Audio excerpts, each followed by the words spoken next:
tulaba ku Kasuku live enaku zino isima abantu bakwagala nnyo ngamba ati ndifuse sita ofuse sita ninga Kasuku ocho waliwo gwe nasanga actually kantumireko waliwo abantu babiri omukyala amuyita Sarah ali +971 bebawaabo 971 Abu Dhabi yali wano mawulire n'abomba n'agenda eyo alina byakola ali bulungi yangambye mbalaba nnyo ne isima naye luliwe mwashutingira nga saategerawe eyo Serena ebyo bimuli abantu bategeera abasimba ebimuli ebyo byokka bali mu kawumbi okitegeera to design those gardens ate kirala bintu ebimu abantu banga Kasuku oluso tulabubi tukola body language, we are communicating. So abatali ba student ba communication tosobola tegeera kitugamba bamanyira bamasuuti ya ino kati ngabola banti kabaka yavuddeyo naye envayo gye yavuddeyo fenna katulina interpretation eyaffe osobola osanga ye yadda yagalera ekyo naye kati ffe tetukola ki body language mwenna gye mwasomye ne mugamba kabaka ali bubi ng'ate temuli basawo okitegeera kuba mwasomye body language so tweyanzanya abantu atulaba omwami omulala amuyita Chris Ogon omumanyi cartoonist wa Daily Monitor oyo yankubamu nti no we have killed you man atutumidde yagambye akwagala nnyo yankubayo katuuni endala eri yankola bubidde ngenda mugamba kubayo katuuni ogitimbe wano naye ni gye wateekako nti nduumira okyola so n'abantu bonna ali mu media works thank you for his watching kirungi nnyo abamawulire okubanga mutuwagira abantu mu media works omanyi mulimu bamawulire bali serious naye bakorating hayire wallahi Kasuku nkubulire nga bankulage ku message omu nga bakuwanika nkubulire Kasuku amazima gali nti Kasuku nze kuva dda nayogera dda ate kiva mu family kuba kojja wange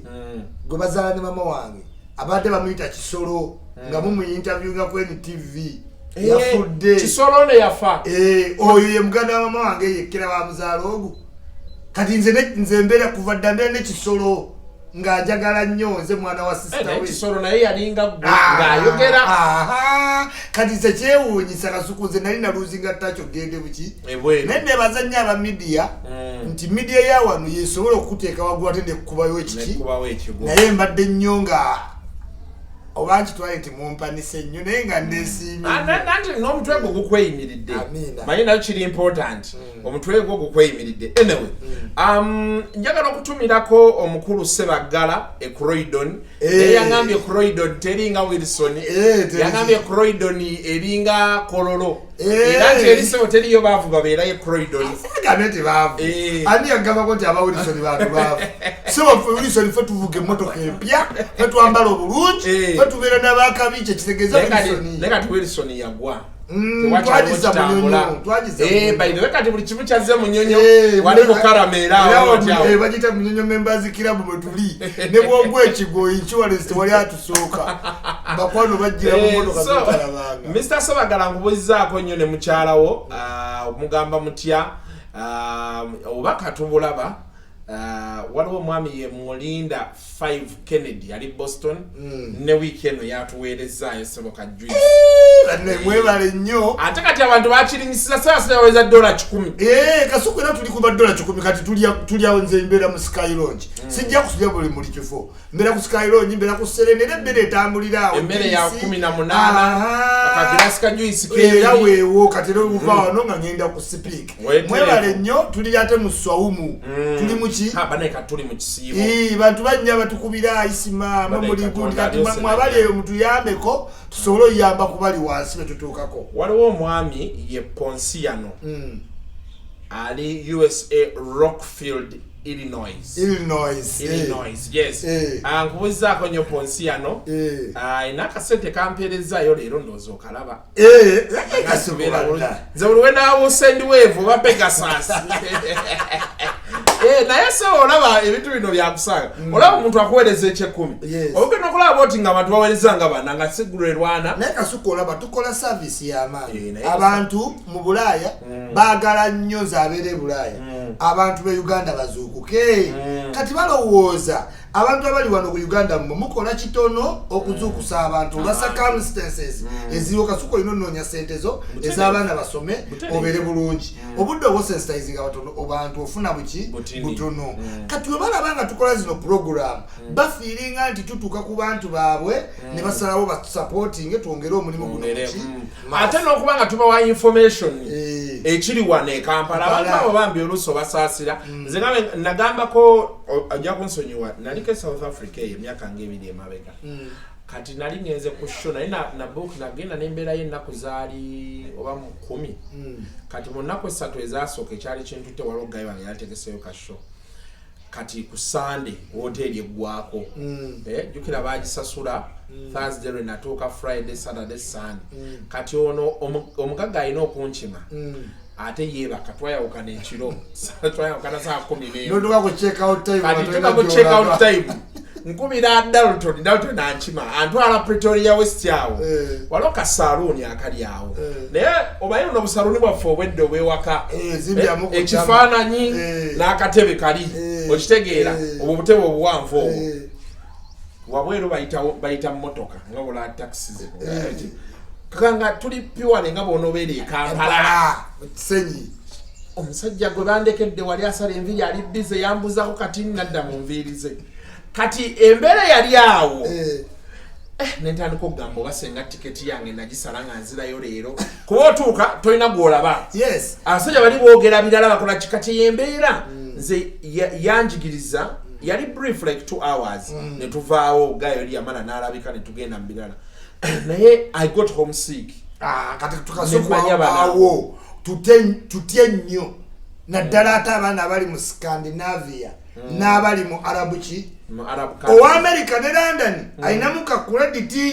nti ojja kwogera oluzungu obuuze taxi weeri wa naye omwana atuuka Sweden Denmark Norway n'agenda Belgium France Turkey tamanyi Luwarabu ayina okusula Sweden ensi zeesibira ku time buli kalina zonna zolaba ziba ne lockdown sawezi nga wekoze eki nga wegadde kasuku train zeggala ku 7 police n'ogikongo nakonkonako police nga obudde bunkwatidde wabweru nenkonkona police ne banga akubira taxi kati babera baggalawo baba baggalawo byaki badde bayi balinga wane ewaffe oyingira train zikoma saawa 7 ogwekiro ku Monday ne Thursday ezo ogwekiro night bus netandika obo inolinda ki night bus kasuku night bus oyinza okuba ogenda kireka okiwulira naye nga night bus gyogenda olinnya yeetolola mpaka neyita Mukono Seeta Kikwayi eryoke ekuleeta ekireka nomala essaawa ezi mu bus kati teri ngeri ki eri ensi eri ku supiidi kyobula wagambye nti ezo 2 hours oli gwe bakuleetera yakubuuzaako nadda ku bibye buli muntu eri aba ku bibye nga byalimu kale bambi kasuku abantu abo bamaanyi nnyo bw'oba omuntu akuwadde akasente ka diaspora nti nzimbira kwatano ku 10 yange kikole bambi kikole togenda buziga n'omukubira bifaananyi n'omuweereza bannange tomanyi muzira nga toguwulira ngo kasuku natuukako nenkaaba nengamba nzira nti oba nsobole okudda eka nga ne bwokonkona omuntu abantu bazzawo obuzanzigi zaabwe nedda eri abantu baba training nti gweyagala owa help nga tomumanyi is as dangerous to you as gwe agenda omuwaki kati eri newokola nti omuntu akuwe lift bamutraining nti omuntu gwowa lift mu motoka yo is as dangerous as you kuba mwembi tewali amanyi munne owulira kasuku kati omisinga basi ng'endala ejja mu dakiika 15 ne oba olina Timberland mpya obeera olina okugoga otandika okukankana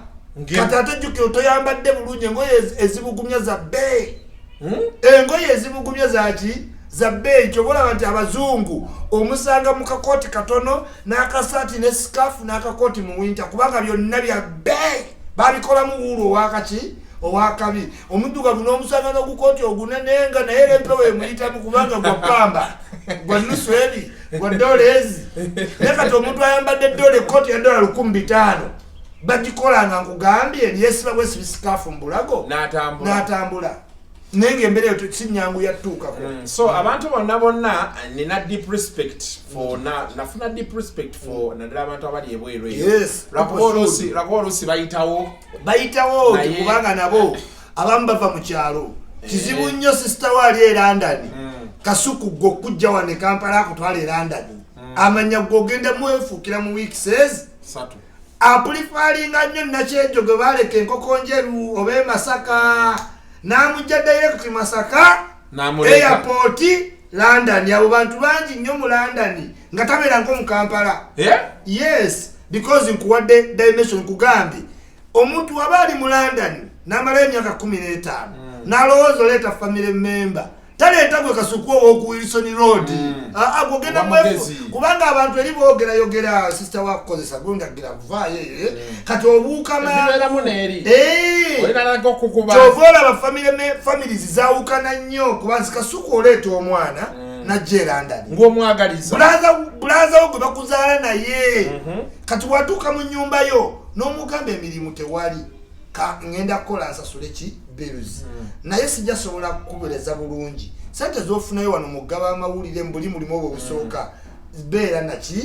nazo omanyi kyakola ng'atandika ziweereza e Uganda maama tereka maama kola ki kati jjukire bwe kasuka olw'okubanga ennyumba emalawo paundi 1,500 n'emmere okugigula paundi 5 okitegeera tolina nnyo nnyingi z'osindika wa Kampala kati ene Kampala nga bakulietingira omuliro nedda kasuku yagenda edda gundi amusinga n'okuweereza sente okitegedde family egamba kale oli yakagenda aguzeyo 5 ku 10 kumbe ono akubetrayinga tababuulira kituufu ky'oyitamu kusasula ki bills bw'omugamba sasula ku bill taliddamu weereza wano ki ekivamu ng'ava mu nnyumba yo nga bayombagana era kyobola abantu family nyingi zikola ki zawukana nangenze nnyini nayawukana ne koni bubi naye nga information gyejawukana naye mu butuufu nkyamu kuba ku byasasula okitegeera anyamba nnyo okusigazaamu kaki ku kasente naye kati olw'okuba tukolera ku ego oyita ebbali n'otandika ositendika Africa balowooze nti gweoli bulungi okay tugenda kwatunulira ebibaddeyo wiiki eno tugenda sokere wa Sejirinya ndowooza essaawa eno mute all factors remaining constant namulabe ku TV mbadde nnyonnyola nti ku TV ku makyawo nti nina ekintu kyenamaanyi Sejirinya omanyi bw'oba okwata ku ttama there are things ebyewuunyisa either okola bw'oti ng'olinako weesigamye oba n'otekerako omukono naye Sejirinya akwata ku ttama baati nga talina kiwaniridde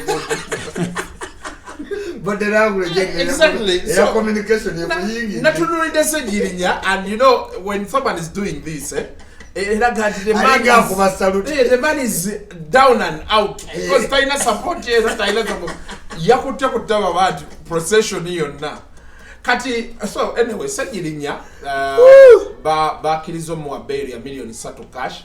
nalabye honorable Segona ng'avuddeyo agamba nti tebayinaawo wadde 10 tuli bubi sente nendowooza oba sente mmeka ndageze oli ya million 3 kati ekirala ekyamazeemu amaanyi basonze sente ndowooza Sejirinya alina live gyabadde ng'akola besi ya Sejirinya yamaanyi nnyo bayiro niwe yandibadde ya million 10 bandizese kubanga mu bantu bonna abanuupu abantu basinga kwagala Sejirinya next to principal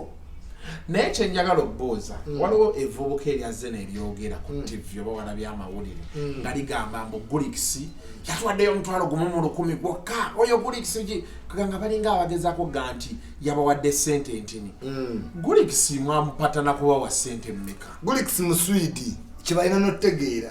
ne bw'oyogera otya ku baswidi baba traininga tekigenda namubazalinga ni waba yakuwadde 10,000 omuswidi kati Gulikisi muswidi nnyo tebalina kulowooza nti bamuswaza Gulikisi muswidi nti ne waba yawadde 10,000 ajja kujja yagambe nti nawadde 10 mmeka biri nolwekyo ekyo tekirinamu wadde naye balekerawo omanyira abantu anti kati kyagambye nti abantu abamu balowooza wano nti by saying that ajja swala oba babeera balowooza nti oli alina ssente nnyingi anti bamanyi era ayina ku bo ayina nyingi kati bamanyi nti ajja swala akole ki alongereyo nekyo kibalabisa Gulix mu Sweden ne waba akuwadde 10,000 yes abaswidi yemutojja naga nti Kasuku namuwe 10,000 mmeka 5 oba golowooza biliyone yajja kubula ekikofu kyakola ki nti nakuwe 15 kati tomulowooza nti muyinza omubulakameiringa aleete endala bw'anaaba ayagala oleeta endala ajja zireetanga era Gulix tewaliwo pressure naye Ssegirinya bamuwadde bbeeru ndowooza kati bamutadde Ssegirinya musajja wange abadde tabulabanga ku kitalya nti twakola ekkomera empya alirabye lya shawa wansi wa kitalya nkugambye Kasuku lwagwa mwe temumanyi wano we twateeka omaleka tuwe ku polisi ne tute ebifaananyi abantu balowooza ali mu hoteri naye ngaawo yali police station kati twali gundi zaffe tuzitereezezza nekomera nkugambye ekitalya amazzi onyiga gakola tayiro sibyo ebintu byemumanyidde kati abaddeyo alabye ku Nubia niri ne Edi Mutwe n'amanya neki kyekitegeeza however nga kyo tukijjeemu kulikayo nnyo Ssegirinya siyinza kwagaliza komera ate wayitamu overwhelmingly zonna circumstances nga weeziri si musango gwo osegera Maradona yatebe golo y'omukono up to today kya standinga because yes yali ataddewo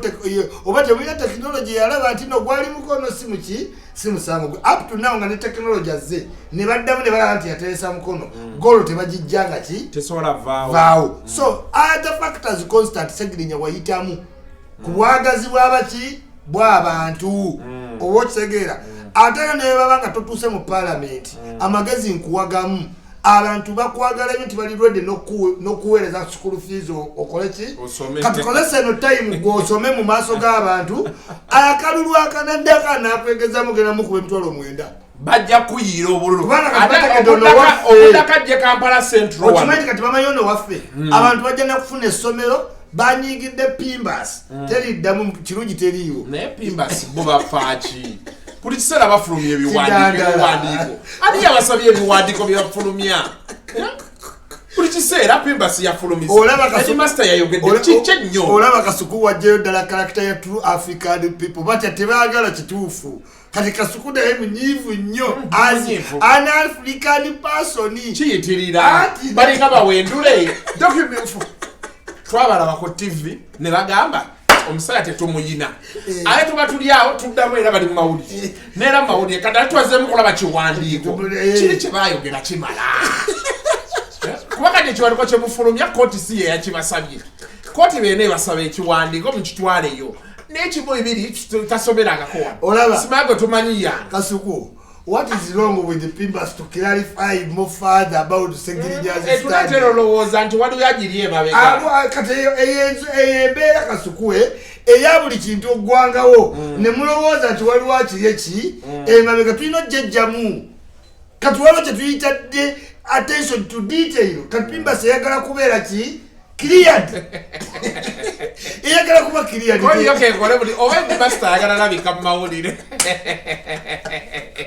azikoze kyegambye mutaddemu abantu okulowooza nti tewakyali muntu alina kuvaayo akiryalinga ekintu kituufu lwakiryalinga ekyo kyawo kisusi akiyisaabo wano omusajja yasaba ebitabo bya Museveni tebijjanga naye tunakuba bipapula biva ntale nti owaye yasomera wano okitegeera naye Ssegirinya mulaba supindi kimu bibiri nti Pimbas yawandiisa oba kidandala ayina oba kidandala yasomera Pimbas ayinza oba kidandala yamula Pimbas director naye Ssegirinya welcome back struggle togivaamu katulabe from here katulabe paka tunayo Ssegirinya bantu babadde batugamba tulina okucutting a piece of slack joli because tobaddeewo omanyiddwa mu update it is your chance to declare live yo wekola abantu bakulinze to only prove nti wali ku City University simanyi wali ku diameter n'ofuna degree byonna babirinze okole ki obireete kati wakyaliwo nti oli mukomera otuuse naye za magezi nga muwaga bwe biba nga tobiina Segirinya Love oyina nnyingi yimirira lukale kalwengo omusazi agule sowali ogambe bannaye kantandikire mu P5 kasita bya covid oyita buli ttamu waliwo omuzadde yangambye omwana we yali mu P5 mu covid muno n'agenda mu P6 ati yayingidde P7 education tebitegerekeka nagenda biwulidde kana ate siba mu August bagenda kuba bayita ate bagende siba mu era nze nali nsaba First Lady ave mu ministry eyo agiviiremu ddala First Lady agende mu ministry ya agenda ebyokwasa ekwataganye enkula y'abantu empisa kubemera yaleeta ebya US si kyekyo ebiri mu bintu by'abantu oba eby'abawala oba ebyabaki naye ministry of education eri so highly competitive First Lady abantu bajja mujjamu ekitiibwa. Okay, still this week Anne Kansiime yavuddeyo n'atulaga olubuto lwe mu black and white. Byebiriwo tobimanyi is confirming to the country that she had live sex. Yes, abakazi abajjangayo embuto ne batulaga embuto bategeeza balaga nti noze siko sako zitakondo nkubuulira. Yes, congratulations Anne Kansiime. Anne Kansiime webaleka kasansi nti tobadde ku kondo toyagala bupiira esi mufumba nti abafumbo ba celebrity tobamanyira akuteeka ku bupiira atotte FM yakozesa ojooka obupiira obufumbo bwonna nagati naviiramu awo olwa ne bakujjamu jokes ate negayegwa ojoko ate ne batakuwa wadde omwana ani akulimba oyinza okuwasa omuwestern omujjemu omwana tomanyi lulimba lwa Kayanda tolumanyi Abaganda edda babaleeteranga abakazi Abanyarwanda bategati Obuganda ayagala nnyo muki Abanyankole like Abanyarwanda nga bajja ne bulaza alunda ente ye Kayanda kati ono Omuganda n'agenda simanya akola mu kikuubo simanya akola wakisekkanga Kayanda kusowa Kayanda kati babazaliranga abaana nga babagamba abaana bafaanana bukojja era amakamanja agedda boga subscribing agdala agabasiramu ku DNA test ogenda nga aja ina abana 18 naye nga ayina kaaba ababe beyazala nga bakafuna obufumbo ojjo kunkubuzizaako nnyo bamulimba obufumbo lwe bamukyawa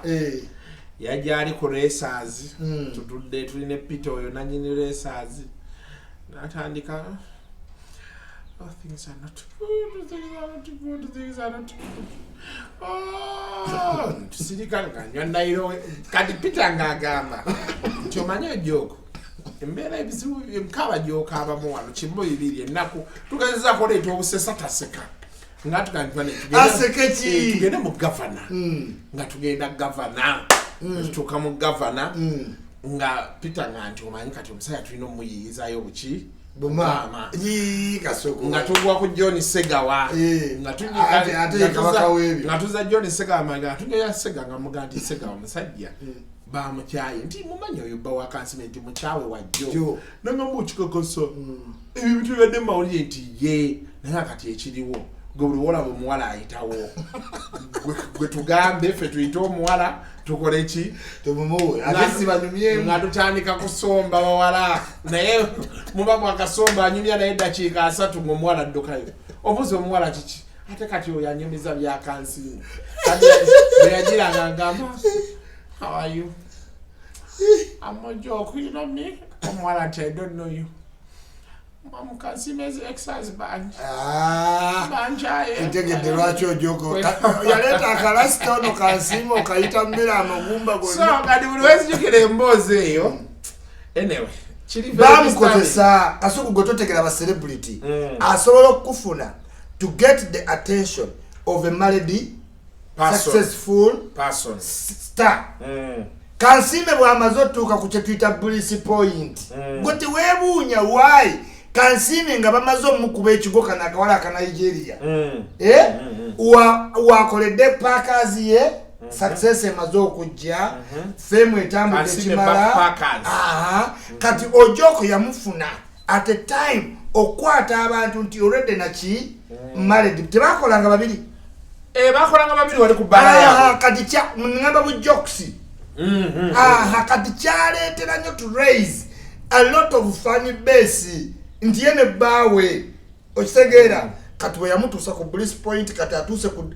okufuna diminishing returns nadde ewaabwe genda kino kigeze ku bavubuka abazaala mu bazungu mu Europe bamala obbazaalamu abaana after time ng'ateredde aguze ennyumba akyawagana n'oyo omuzungu nga kyanoonya mu bulamu kuwasa muwala muddugavu ajjo mutegeera abaawulira kiri kyalonginya phone abagambye abakikola abanigeria bonna ne bwamala kasita aba n'omuzungu n'azaala abaana be bana okitegeera n'afuna stand mu kumulimu kuba muzungu yakuyigiriza engeri gy'otegera system kasita ayimirira yekka ng'omuzungu amuleka ng'olwafuna omuddugavu. Okay, naye joke, I hope you moved on with life and Kansime, congratulations. We pray for you. Webale nnyo webale namulabya show bayadero. Webale okusirisa afa abogezi andi otumanyi tubyanguya oli mugumba nange babingamba ate nange nebigamba abalala bwe gendizaalira ekyo bwebeera. Okay, weekend era tweyongedde maaso ne Magogo. Magogo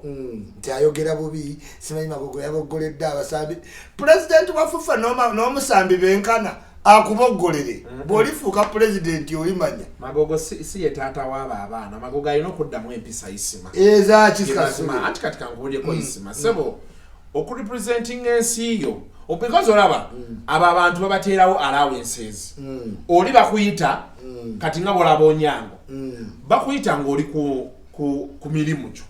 ngaisima NRM bene kuyita kati nti owaisima twagala jangu otukolere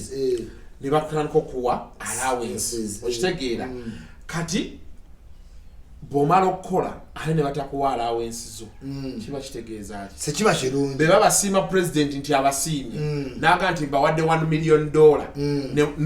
gwe notafuna mugabo oba mugabo gwe negutajja Lumumba n'agusigaza abakoze kituufu abatakoze kituufu basi naye kati so kati abazanyi bagaza Magogo kimu kyokka obuzibu we buli twachoozi Lumumba obuyowa munyago ulira nti nga wogire sepuli yabo nti gwe nolowooza president yabasuubiza $1 million speculation nekulaga nti Lumumba yakola ki yazina sekuyitale jeno just tutaddemu muki muteeke kati kino Magogo president wakola pledge eri abasambi eyo si administration ya FUFA administration wabula pledge ne Magogo gyalina okulinda obulinzi ate abasambi balina okutegeera nti gavumenti ekolera mu quotas ulira kasuku kati we babanga president abasuubiza okitegeera ate nga mweyo quota bali babawadde kati tebayinza bawa mu quota emu mu government structure mirundi emeka ebiri mwe mwino linda quota ki endala irrespective nti no presidential ki directive eyino genda ne bagiquantifyinga okitegedde awo abasambi bwe bali failed kati olabye omwana ono yavaayo okubanja omanyi kati kankubuulire isima oyinza okuba togoberera nnyo bya mupiira nze mbigoberera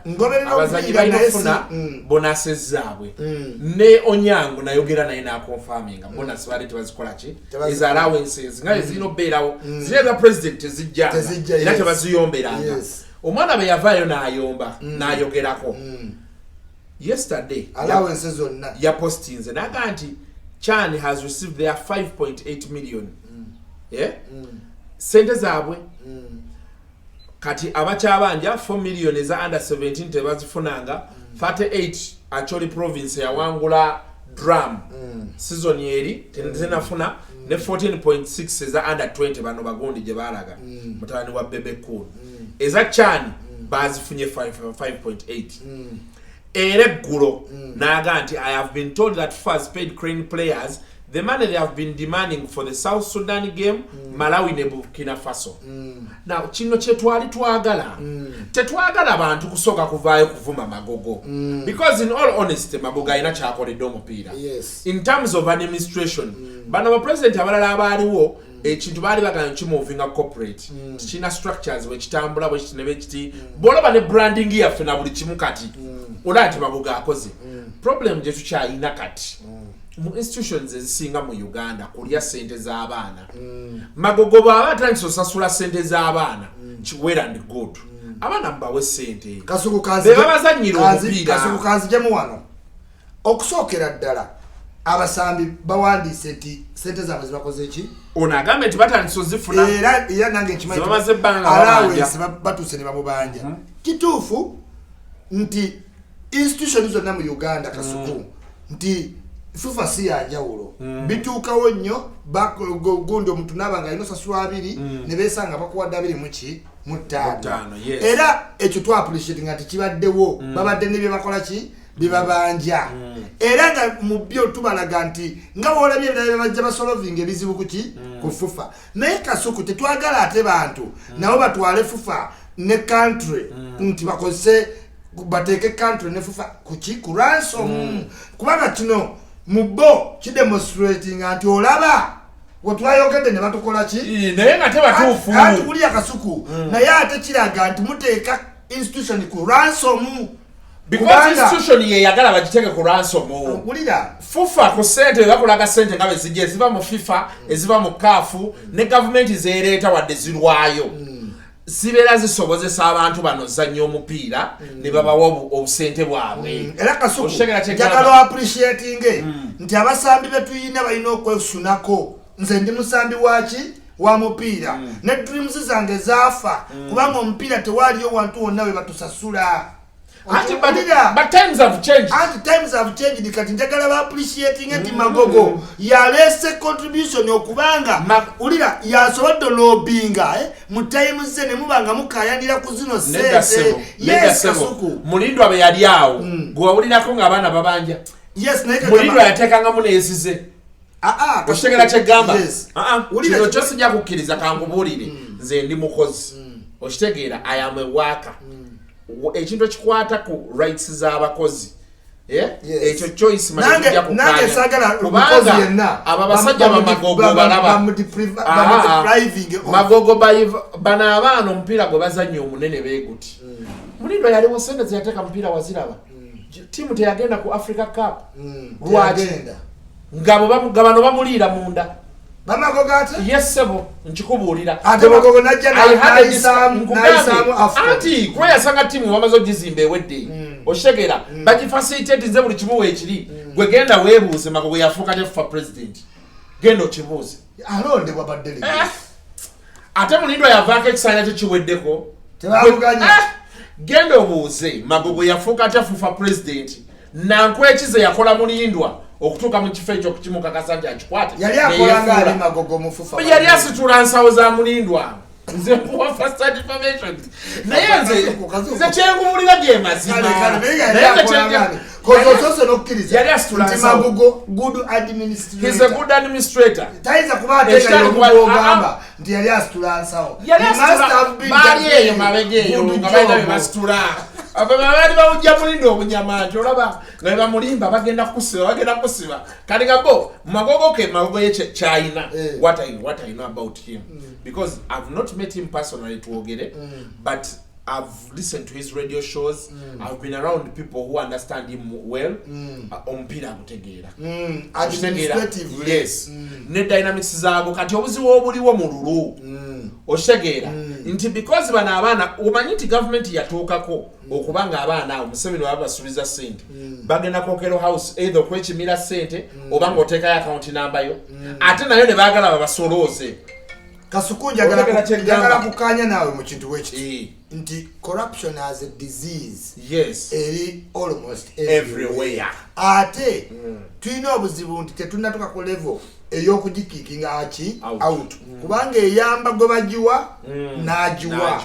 otegedde in that this guys twetaaga institutions zonna abantu okubanga tukulamu ekyo sijja kugaana nti waliwo fulembe ya sente gye bali abasambi naye njagala ba appreciating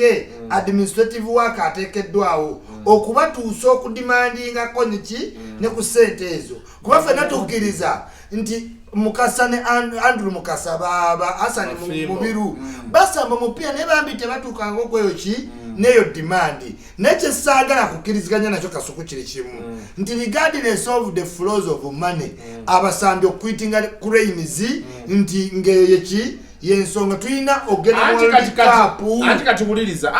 ogenda mu World Cup whether they go or not ekyo kati kiri up to team gye banaayita era omusajja osobola okulitayaringa era anti kati kyolina omumanya kati saawa eno we need to ask ourselves that much as we are condemning them for doing that, why are they doing it? They are doing it because of the money delay and flaws. And is it the first time? Kale si the first time tukiriza kati sente bafunyeko. Na hata wali teka Uganda first. Omanyi magomo bi. Sikimanye ekyo. Kati genda FIFA ya musingisa omusango. Ya mususpending. Yamusingisa omusango soko kikiriza. Obadde okimanyi? Musewanya nabwe yamulopa. Nti yabba ticket za Africa za World Cup. Mukifo kyozikozesa bezirina okukola nadda mukuzitwalamu bali bakazi be baddera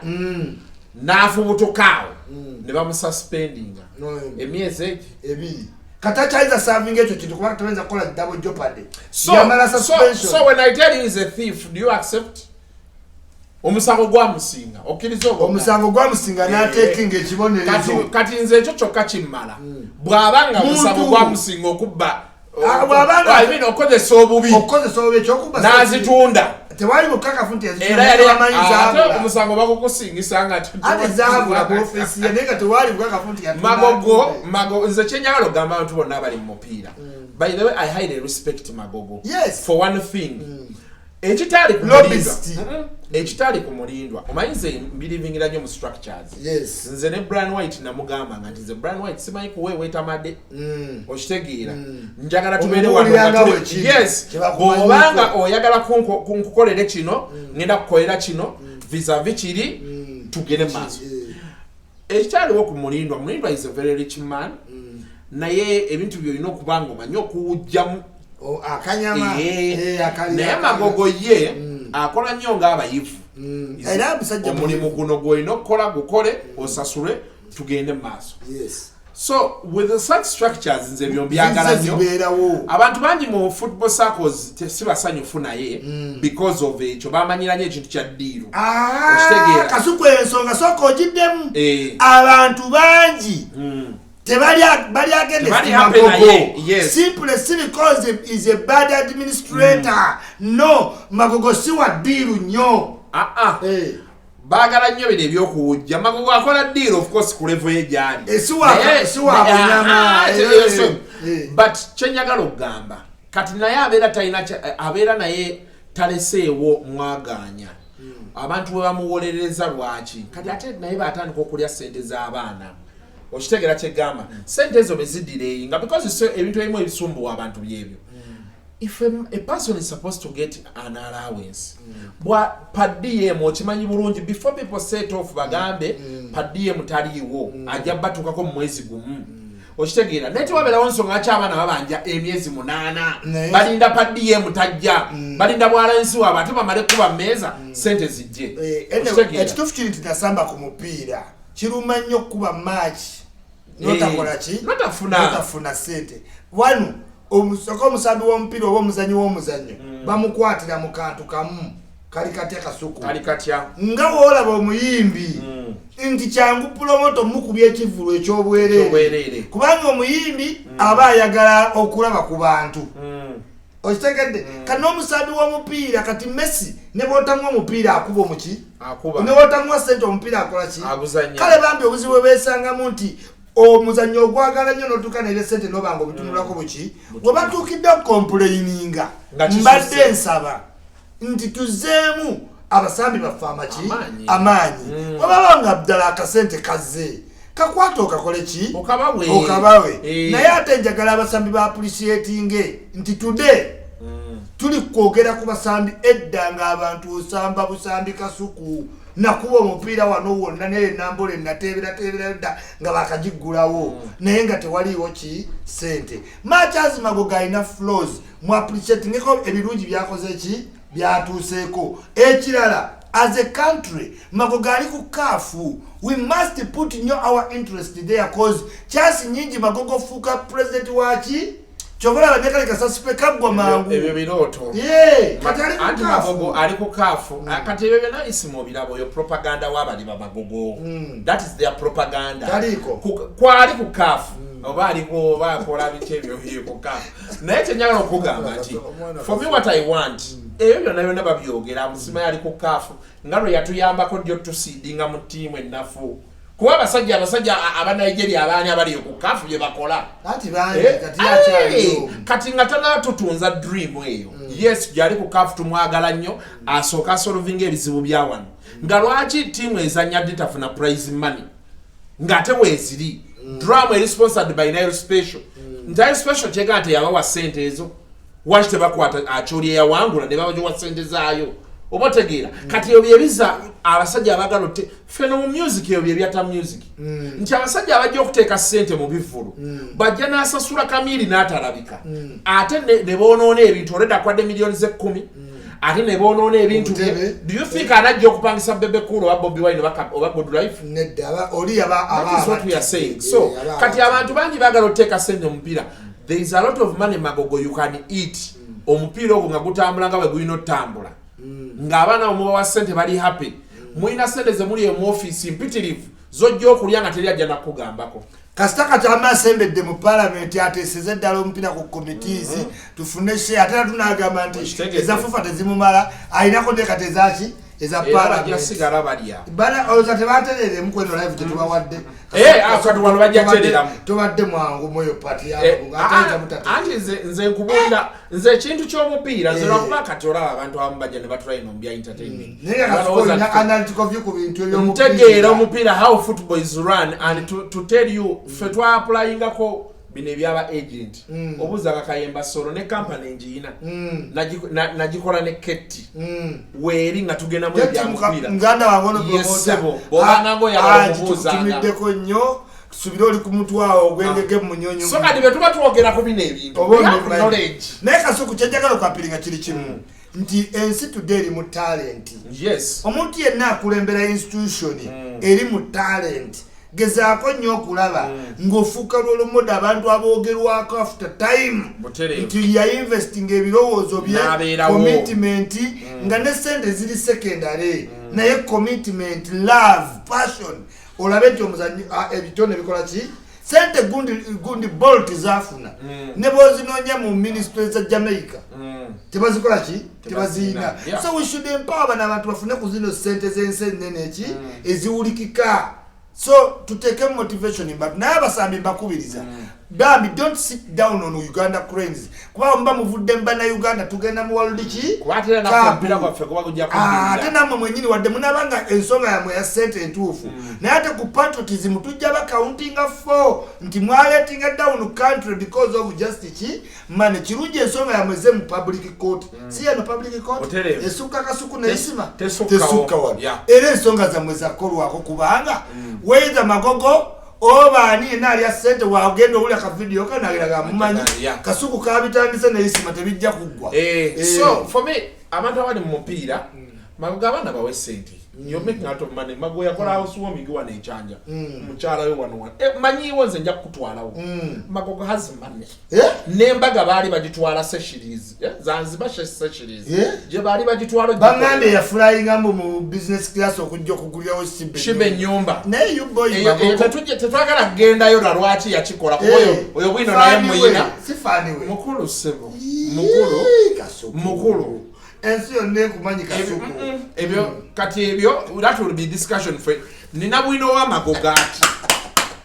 naye bakuba nti nze mwagala as an administration bakoze omupiira now nga tuwunzika njagala twogere ku Kabaka yalabika mu bantu mbeera teyali nnungi naye guno bagambye bamulabyeko ku ng'atambula bituufu kati ate ateredde abantu bakamula babadde ku ndiri yafunamu stroke obadde information mbadde njiira naye katufa Abaganda tebakukkiriza kusamwasamwa na biki na bigambo naddala nga bikwata ku kingido okiwulira yafunamu stroke mutebidobola ndi mukutambula era atambulamu ng'omuntu alina ki stroke naye egenda erikavalinga we mumulabiddaawo ye yasabye ye yasabye kabaka ajje eri abantu ng'awulira abuze ku maaso g'abantu ng'ate awulira abantu bayogera ki tudde tuna social media abiraba okitegeera ye yasabye Katikkiro alabikeko eri eki abantu naye nga we mumulaba he has improved a lot so abantu okukwata omugugu ne bagukuba Mayiga bebbu time omanyi saundi y'abantu bwe bagiddingana abantu kye bakomofiidinga nze ntya mirundi yakuba abantu babiri ekigbo abye kati Mayiga ate Mayiga aweza omwezi awo ayinza obutakuweza tajjaguweza nga tebanamugoba tebalina kyakukola they have blown something out of what proportion. Why is Mike on the spot? Abantu baji bamutadde nnyo on the spot. Ekitabangawo okuba Katikkiro ba Buganda. Anti bali from the word go. Abantu batandika olaba ebituli mu Mayiga. Why is Mayiga ye Katikkiro asoose okuba omuvubuka. Babadde nga balonda baki? Bajjabbi Walusimbi nga wotandika Kasuku omukulitisize bagandi Kasuku. Tati addala abantu baki? Bakulu. Okategeddako. Kakati Mayiga Kasumba. Alabagaye baki? Mirundi mirundi ateroga nti Mayiga yabaleeteranga soda oyo mulala yagamba banywanga bonna walajja kati Kasuku senge saawa zino katolaba Doni Wanyama yavuze CEO wa New Vision wali abantu kadala kangene naye ku New Vision Doni Wanyama tanda cyangwasi because bamulabye mu ranks kati nambaza ate Doni Wanyama Samujungada mama nisereko besije ochitegede kati it is a hard task for Doni Wanyama to build the boots that deserve a CEO chekugambe ati Mayiga kuba Katikkiro abaddewo muto akamulabye mu politics bamulabye bamukuba kabanga ya police bamulabye bamuwamba ne banambozi babako kakati that kind of relation eletera abantu bangi okulooza nti ono newe muddamu that's why amanyiddwa buli muntu. So people fail to come to terms with Mayiga being Katikkiro. Ate moso najja n'ateekawo ekintu nti tofaali ekyagenda viral. Kati every time abantu balowooza ku ki yagezo ziika ono Mulangira nga amasiro gaggwa nga tegaggwa ono omusajja bamuzise mu masiro Mulangira simbwa si Mulangira anti abalangira bangi ne Shafik Kayima Mulangira oleka abalangira beokuganda ekika kyaffe kirangira nange tusuubira tuga abalangira abaddala bakayima si balangira baddala ono omusajja eyo simbwa adde Mulangira yes abalabe Buganda nga bwana nsinga yaline ku lyato oyo okitegeera Obuganda bwavaayo era ne bulaga nti ono Mulangira simbwa wasajja abakubbira mu lyato eryo naye lwaki bakola ebyo ebintu abo abaana banyumirwawo beera Kingdom muzimbo wa Kasuku teri kintu kibowanga Kingdom na bintu bya power nze kubulya the Obama left White House abaana be bali mujja wano Amsterdam nga banywa jaga muwala we sasa tava Amsterdam kunjaga kubanga state ye bali mitinga kusanyu kati n'Obama ali ape agenda nakuba gofu n'abeera mu zikasino ne baki ne banne ebintu by'okufuga kati goloza yo najinda ayina essanyu ng'alijjawa yali akola mu World Bank ne mumuzambuzi kati omuwasiza ze musimanyi saakate as a human being okoma okuba happy ayinza n'okuba interest ye sibisaakato oli yakisoma naga n'abaleka tumufuule bize omuntu eyali mu World Bank agolowooza ebyekisaakaate byayagala ng'akola akasente ebitiibwa waliwo ebituuka ne bifuuka kyobola bagenderera nnyo abaana b'abakulu bakola ebintu by'otasuubira Kasuku oli mawulire tolina baana b'abakulu n'abaana b'abagagga b'omanyi bakola bintu bya kisiru mbamanyi bayiti oza lwaki nagwe nasangake oloza lwaki batuuka ng'ebintu bye wateeka awaka Kasuku mutabani wo Kasuku ogenda mumukolerera ave ng'alaba ayina iPad agende Kampala Parents asanga omuvubuka omuyaaya anywa ali amayirungi nga takirabangako naye amugambe togalya kati mutabani wabeere nnyo addicted ku muvubuka oyo ali ki kuba akola ekintu ekiri extraordinary ekyatalabanga yes okitegedde that's the problem abantu besangamu eyo ki embeera kati baana babagagga bangi ababakulu baba board Nebagenda mbyabwe. Anyway, he's also entitled to enjoying their life. Yes. So ogame kati kabaka kati atandise otere. Ateredde. Tumulabye ateredde kati. Bumulabye ateredde ate yasabye n'otambula yabadde capital shoppers. Atagalamu kugambe stroke kufuula mukano. Kyovula bayakubyeko kujjamba we. Ezamancholo. Obumuluma. Stroke. Okay, for me. Watuuka emyaka nkaaga mukaaga. Kasuku. From emyaka waliwo ebintu ebikutuukako. Bone marrow, high blood pressure, ntununsi, stroke, heart attack, cardiac arrest. Ochitegedde ezo zonna endwadde ziri paramount mu Uganda. Okwogera about age as one of the reasons he would be like that. No, 66 ntono nnyo. Actually, waliwo abaze okuvaayo okwogera ku age and people have ruled it out. Ne bagamba at 66 no. Because osobola natuuka kulwala because of age kutuuka. Ate ng'olaba 62 birthday, 63, 64 wandibadde olaba relation kati abantu beewuunya tumwine nti alabika waatyo. Tumwine alina emyaka 80 mu emeka. Jonna gyalina ne tewali yeewuunya tumwine balaba nga deservings obeera waki waatyo nagenda omwewuunya. Naye nagenda alabika bulungi. Naye omwewuunya they are aging gracefully. Kivunda kive ejinja. Ejinga ki kati kabaka olwaki abantu bawakana nti ku ndabika ye ya birthday 3 eziwedde ne facilitation zaalina n'embeera tikabaka ati akakalukana balabye nga it is shocking for him to be like that. Yes, kyobola batadde nnyo omuliro ku mayenga ate nga Najjinda wali asula naye. Why aren't they bothered kunaabagereka kubanga mu mayenga alina waakoma ku mukago ogw'ekiro bali ne beekola ki ne beeyongerayo naye tebali ku Najjinda bali kwani mayenga kozi wano mu Uganda waliwo kye tuyita blackmail. Waliwo ki kasuku ogikkiriza nti mayenga ekifo kyalimu bantu bangi nnyo abalaba nga yayangu okifuna teyandikifunye mangu tikubanga gaye tetwamanyira Katikkiro muto but Katikkiro Kabaka Mutebi needed after getting guidance kubali bakatikkira abasooka bamusinga obukulu yamala okufuna byeyeetaaga n'aleeta kugutuyita ki agement babalansinge mu njogera. Kabaka Mutebi muli wa life agendanga ku Formula 1 we Dubai yagendanga kazaki bamama bajunju baki ayagala nnyo abakazi abasheshe Banyarwanda bamama bajunju Banyarwanda. Kabaka Mutebi muli wa bulamu nga bawasajja. Yes, abeera Dubai Kalta Malta okiwulira ngera omuliwo obuki wobulamu naye because tebiri mu public consumption. Kati olowooza kabaka kyekimuluma yafuna stroke. Ye stroke yava ku bino byonyinyonyodde kugambye yafuna stroke ng'abantu abakulu ate ng'alinamu era age eyo ne kidini ki bakutandika bw'ofuna stroke kasuku olwo obanga emmotoka gye batudde wakisekka wali otuteka emmotoka wakisekka ogenze kanika side mirror nagamba akaseke simanyi wano gundi simanyi stroke otagiteekamu kano okitegedde kati kabaka yafuna stroke mukumukebera stroke ne bazuulamu ebiki ebirala nti tuli basawo abasawo bagambye ne famire ye ne mukyala we nti yabadde ddimude okujja alaba abantu be. Kasuku kyogamba omuntu we yalwala nga siriimu teyavangayo n'alaba ku bantu waliwo otuuka n'okkiriza nti ddala siriimu akola ki naye kandabe ku bantu baki wadde nga abaasooka beekwekanga. Kasuku ne woobeera ng'oli waka ng'olina ekikuluma n'ogano kiraga mukazi wo waliwo ekituuka n'ogamba kati sikyalina kyakukola nno kyomukkamulage ekijja kijje. Yes, so abantu njagala bategere nti kabaka muntu wa bulijjo alwala alumizibwa asanyuka anyiiga okitegedde era bakiteekinge in nti ajjanjabibwa tewaliwo special medicine eya kabaka yekka ajja kuba bulungi era yennyini yali questions alabikeko eri abaki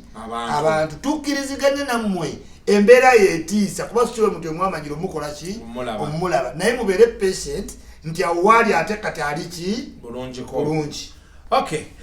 kabaka tumusabira asuuke awangaale because right now ebintu ebigenda maaso mu Uganda wonna naye ngate his demise could be nene baba tawangadde abaganda muberere stashwadi kabaka in the making wali nga n'emikolo gyamukolwako dda kyovola ba mu Buganda tewabeerawo bakingi babiri Semakookiro walutabeerawo olwedde kingi wali tetulina vacuum nti Katonda ne waabanga Mutebi aseeredde tetulina vacuum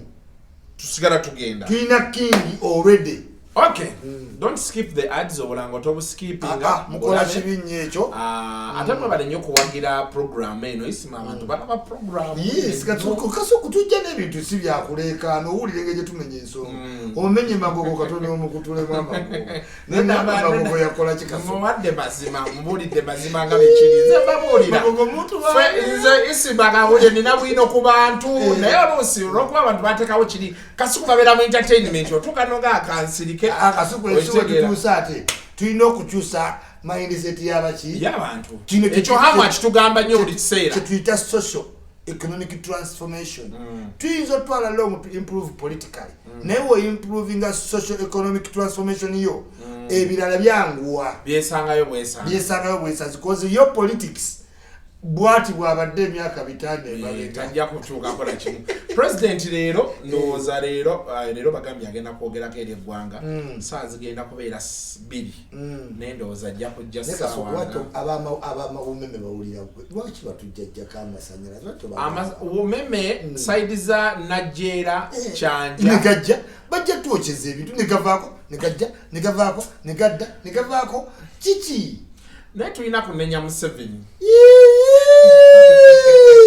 programu eno yekomewa wera